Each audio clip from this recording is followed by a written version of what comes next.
Assalamualaikum warahmatullahi wabarakatuh. Perkenalkan, nama saya Adi Syuhada, NIM 216501119.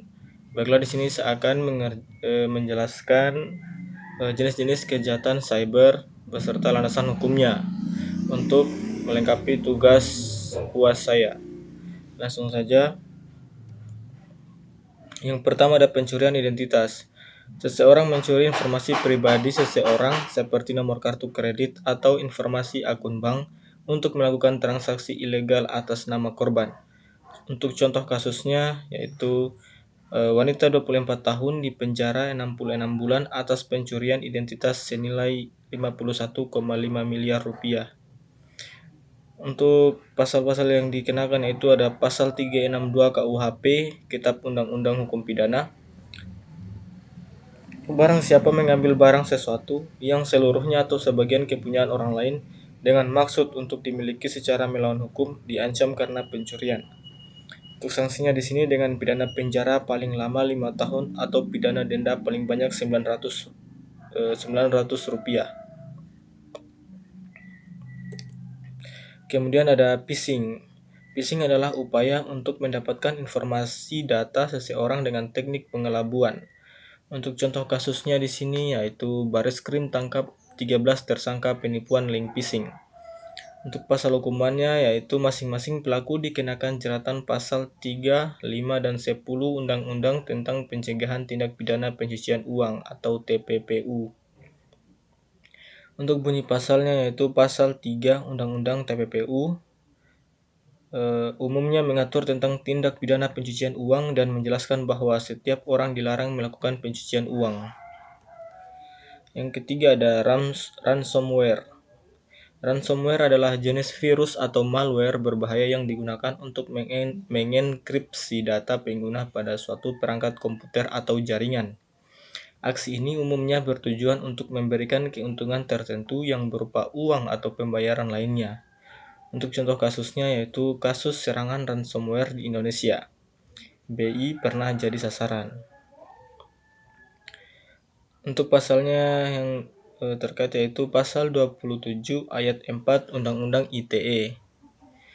Untuk bunyi pasalnya itu ialah setiap orang yang dengan sengaja dan tanpa hak mendistribusikan atau mentransmisikan atau membuat dapat diaksesnya informasi elektronik atau dokumen elektronik yang memiliki muatan pemerasan atau pengancaman sebagaimana dimaksud dalam pasal 27 ayat 4. Yang keempat ada malware. Malware adalah perangkat lunak yang diciptakan untuk menyusup atau merusak sistem komputer, server atau jejaring komputer tanpa izin dari pemilik, dan memungkinkan terjadinya pencurian data atau informasi. Untuk contoh kasusnya yaitu awas ada malware Android yang tak bisa dihapus. Untuk pasal yang dikenakan yaitu pasal 34 Undang-Undang ITE. Untuk bunyi pasalnya yaitu berisikan kategori perbuatan yang dilarang adalah setiap orang dengan sengaja dan tanpa hak atau melawan hukum memproduksi, menjual, mengadakan untuk digunakan, mengimpor, mendistribusikan, menyediakan, atau memiliki perangkat keras, perangkat lunak, dan kode akses bagi pelanggar larangan. Yang kelima ada serangan DDoS. DDoS adalah serangan dunia maya di mana pelaku berupaya membuat mesin atau sumber daya jaringan tidak tersedia bagi pengguna yang dituju dengan mengganggu layanan host yang terhubung ke internet untuk sementara atau tanpa batas. Untuk contoh kasusnya yaitu situs konde.co kena serangan DDoS usai beritakan kasus pemerkosaan pegawai Kemenkop UKM. Untuk pasal yang dikenakan itu pasal 33 Undang-Undang ITE. Untuk bunyi pasalnya yaitu bersihkan kategori perbuatan yang dilarang adalah setiap orang dengan sengaja dan tanpa hak atau melawan hukum melakukan tindakan apapun yang berakibat terganggunya sistem elektronik. Yang keenam ada pornografi anak. Pornografi adalah tindakan pidana yang mengeksploitasi anak-anak dan termasuk sebagai perbuatan kejahatan seksual pada anak. Untuk contoh kasusnya yaitu pornografi anak di medsos, Polda Daerah Istimewa Yogyakarta temukan 3.800 foto dan video. Untuk pasal yang dikenakan yaitu pasal 27 ayat 3 Undang-Undang ITE. Untuk bunyi pasalnya yaitu melarang setiap orang dengan sengaja dan tanpa hak mendistribusikan dan mentransmisikan informasi atau dokumen elektronik yang memiliki muatan penghinaan dan pencemaran nama baik. Yang ketujuh ada peretasan email.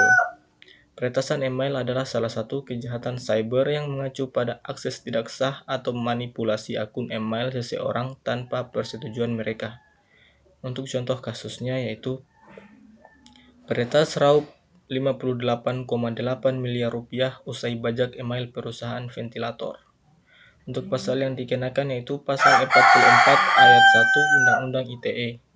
Untuk bunyi pasalnya yaitu setiap orang dilarang dengan sengaja dan tanpa hak mengubah, menambah, mengurangi, membuat tidak berfungsi, atau merusak informasi elektronik atau dokumen elektronik sehingga informasi elektronik atau dokumen elektronik tersebut menjadi tidak benar, rusak, atau tidak berfungsi. Yang kedelapan ada pelanggaran privasi. Privasi invasion merupakan bentuk penyalahgunaan akses data pribadi orang lain yang melawan hukum yang mengganggu hak privasi individu dengan cara menyebarkan data pribadi tanpa seizin yang bersangkutan. Untuk contoh kasusnya yaitu Facebook didenda 69 triliun rupiah akibat kasus pelanggaran privasi. Untuk pasal yang dikenakan yaitu pasal 26. Untuk bunyinya, setiap orang dengan sengaja dan tanpa hak mengakses informasi elektronik dan atau dokumen elektronik yang dilindungi dengan pengamanan dipidana dengan penjara paling lama 6 tahun dan atau denda paling banyak 1 miliar rupiah. Selanjutnya ada kejahatan seksual. Sexuality cyber crimes dapat secara sederhana didefinisikan sebagai pelecehan seksual yang terjadi terutama melalui internet. Untuk contoh kasusnya yaitu tentang kasus kekerasan seksual terhadap 13 santriwati dan pidana mati bagi pelaku. Untuk pasal yang dikenakan yaitu pasal 289A KUHP. Untuk bunyi pasalnya yaitu barang siapa melakukan perbuatan cabul dengan kekerasan atau ancaman kekerasan. Untuk sanksinya itu dipidana dengan pidana penjara paling lama 9 tahun.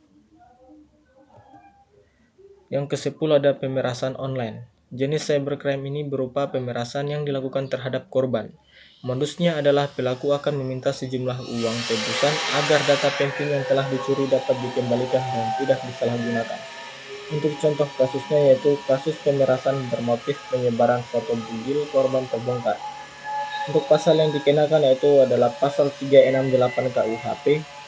Untuk bunyi pasalnya itu barang siapa dengan sengaja dan melawan hukum mengambil barang sesuatu yang seluruhnya atau sebagian kepunyaan orang lain dengan maksud untuk mencambuk orang itu atau orang lain untuk menyerahkan sesuatu yang menjadi haknya atau hak orang lain. Untuk sanksinya yaitu dipidana dengan pidana penjara paling lama 5 tahun.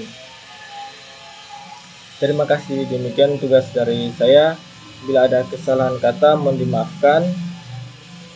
Billahi taufiq wal hidayah. Wassalamualaikum warahmatullahi wabarakatuh.